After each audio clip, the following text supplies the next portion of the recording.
If you ask me what the most important thing I ever taught anyone was, I would not tell you about a lesson at school, or a presentation at work, or anything I learned in a classroom. I would tell you about my father, and one single word, spoken slowly at our kitchen table on an ordinary Tuesday evening. My name is Zara. And this is the story of how teaching my father one word a day changed both of our lives. My father, Iqbal, never learned to read or write, not properly, not in any language. He grew up in a small village where school was a luxury his family could not afford. And by the time he was old enough to work, reading had simply become something other people did. He built an entire life without it. He ran a small tailoring shop for over 30 years. He raised 3 children. He managed money carefully, remembered every customer's measurements by memory, and never once let anyone in our neighborhood know how difficult ordinary paperwork was for him. I did not fully understand this about my father until I was 17 years old. It happened on an ordinary afternoon. My father had received an official letter from the local council, something about a small business permit renewal. He asked me, casually, to just read it quickly and tell him what it said. I read it aloud without thinking much of it. Then I glanced up and saw something in his face I had never noticed before. A careful, practiced blankness, the kind of expression someone wears when they have spent years hiding something. "Baba," I said slowly, "can you read this yourself?" He was quiet for a long moment. Then he said, simply, "Not really, beta. Never learned properly." I sat with that sentence for a long time after he said it.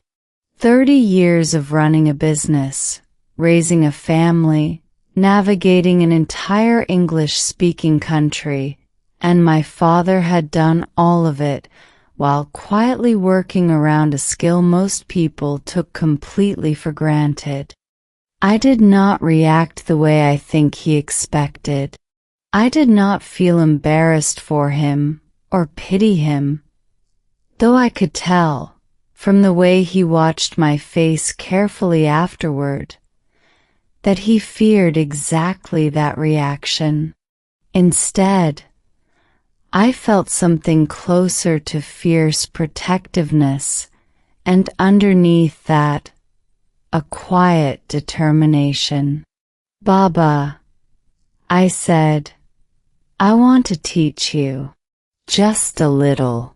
Just enough that you never have to ask anyone to read your own letters again." He laughed, a little uncomfortably. "I am 58 years old, Zara.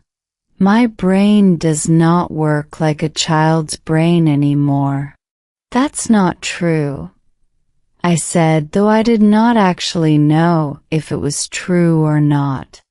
I simply believed, with the stubborn confidence of a 17-year-old, that it had to be possible. He was quiet for a while, turning a spoon slowly in his tea. Finally, he said, "One word. We try one word. If it does not work, we stop, and you never mention it again." "One word," I agreed. That evening, at our small kitchen table, I wrote a single word on a piece of paper in large, careful letters. "Hello." "This word," I said, "you already know how to say. You just don't know how to see it written down and recognize it instantly. Let's start there. I sounded it out slowly. Ha. Lu. Oh. We said it together several times, my father's finger tracing under each letter carefully, the way I imagined a much younger child might learn. He felt embarrassed, I could tell. His shoulders were tense, his eyes occasionally darting toward the door, as though checking that none of my siblings might walk in and witness this. But by the end of that first evening, he could look at the word hello, written in different handwriting in different sizes, and recognize it immediately, without sounding it out from scratch each time. That's it, he said, almost suspicious. That's all there is to it? That's the beginning of it, I said. Tomorrow we do one more. The next evening, after dinner, I wrote a new word. Name. He grumbled a little, said he was tired, said perhaps we should skip tonight. I did not push him. I simply sat at the table with the paper in front of me and waited quietly. After a few minutes, he sat back down. Fine, he said. One word. We repeated the same process, sounding it out slowly, tracing the letters, saying it together several times until it settled into his memory, not as a string of confusing symbols, but as something he actually recognized on sight. This became our quiet, private ritual. Every evening, after the shop closed and dinner was finished, my father and I sat together at the kitchen table, and I taught him exactly one new word. Some evenings, he resisted. He would say he was too tired, or that his eyes hurt, or that this was foolish at his age. I never argued. I simply waited, patiently, and most evenings, after a few minutes of grumbling, he would settle back into his chair anyway. Progress, in the beginning, felt achingly slow.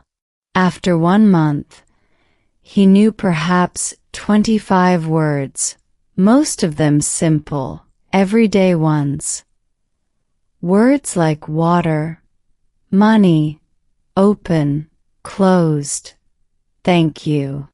Words directly useful to his daily life at the shop.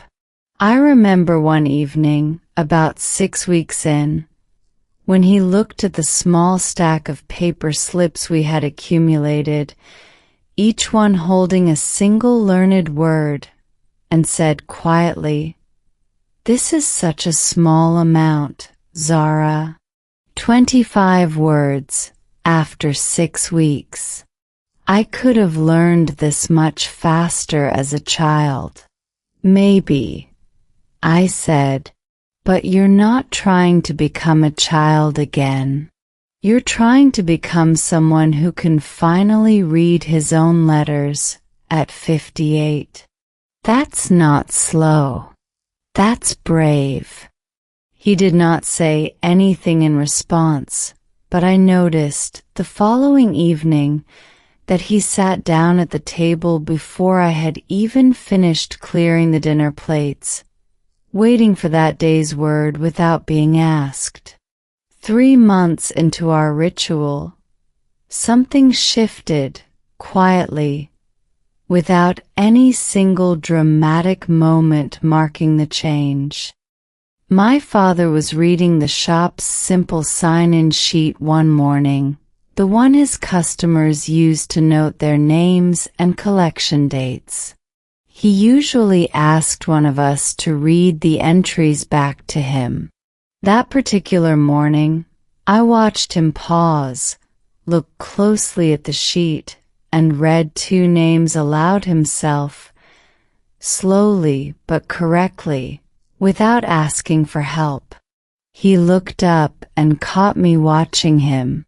He did not say anything about it directly. He simply nodded once, a small, private acknowledgement between the two of us, and continued with his work. 6 months into our practice, we reached 150 words. My father began recognizing them not just individually, but sometimes in short combinations. Simple phrases beginning to form meaning beyond single words alone. One evening, he surprised me by bringing his own piece of paper to the table, something he had never done before. "I want to learn this word," he said, sliding the paper toward me. Written on it, in his own careful, slightly uneven handwriting, was the word daughter. I looked at him. "Why this word, Baba?"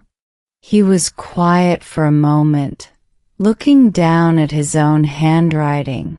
"Because," he said slowly, "I want to be able to write it myself, someday, properly, without asking anyone for help." I taught him that word with more care than perhaps any word before it. A year into our evening ritual, my father could read simple letters, basic official documents, and short newspaper headlines, slowly but independently. He still struggled with longer, more complex sentences, and he still occasionally asked one of us for help with unfamiliar or technical words. But something fundamental had shifted, something beyond simple literacy.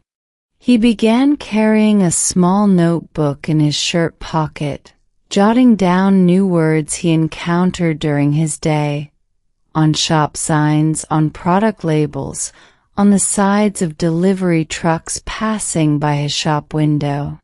Words he wanted to learn properly in our evening sessions. His confidence in small, quiet ways began changing too. He started reading his own official mail before asking anyone else about its contents. He began correcting small mistakes in his shop's handwritten signs, the ones that had sat with tiny spelling errors for years, unnoticed, or perhaps politely unmentioned by customers. 2 years into our practice, on an ordinary evening much like the very first one, my father sat down at the kitchen table, opened a small notebook of his own, and read something aloud to me for the first time. It was a short letter he had written himself, slowly, carefully, over several evenings without telling me. "Zara," he read aloud, his voice slightly unsteady, "you gave me something I thought I had lost the chance to have." My father could not read. I never learned properly either.